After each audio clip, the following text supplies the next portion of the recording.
Are you on your way to chapter 3? Your research instrument is created to measure the variables.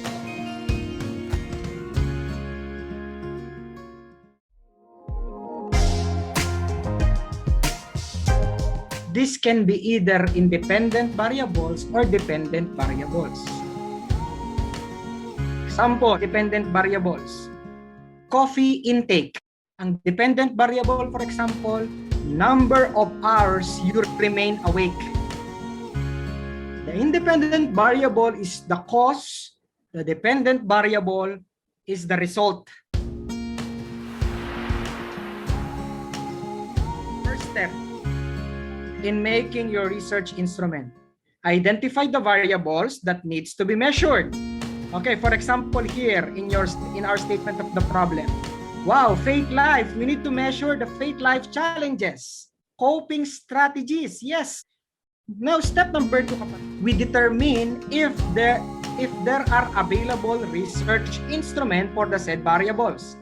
In these research questions 1 to 5, there are only two main variables: the faith life challenges and the coping strategies of the respondents.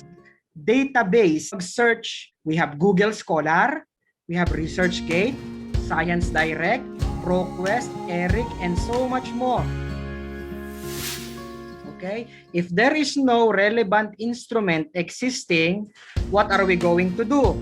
First step, okay, in your chapter 2, have it ready, guided by your research questions. In chapter 1, formulate the questions.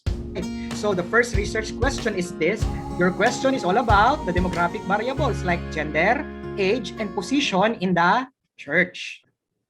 Question number 2, to what extent was the corporate faith life of this church challenged since the outbreak of COVID-19? So your question should be about it, okay? About faith life challenges.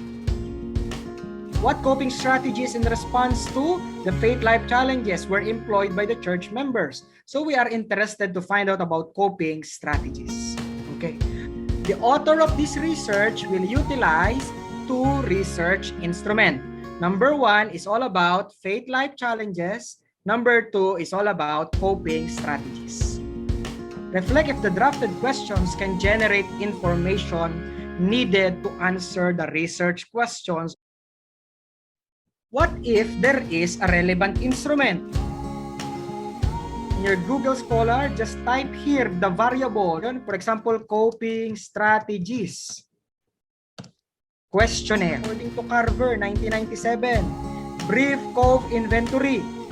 I need to check if the tool has a good content and face validity and internal consistency.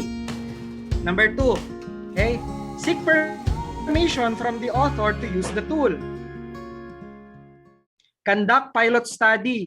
I need to select maybe 5 persons or 10 persons, 5 to 10 persons at least. So any comments by the pilot study respondents, I will utilize it so that eventually I can revise and enhance the research.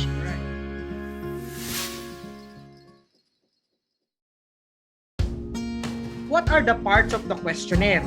Okay, the parts of the questionnaire. Number 1, you have to write a letter to the survey respondents. In your letter, you state the objectives of your research.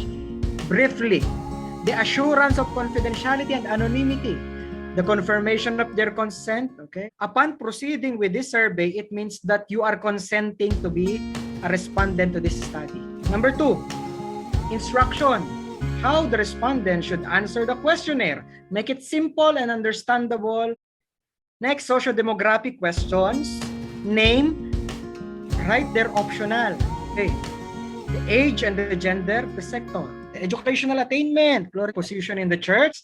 Questionnaire itself, the questions and the response options, the scale and the verbal descriptions. Okay, and finally, the confirmation of the end of the survey.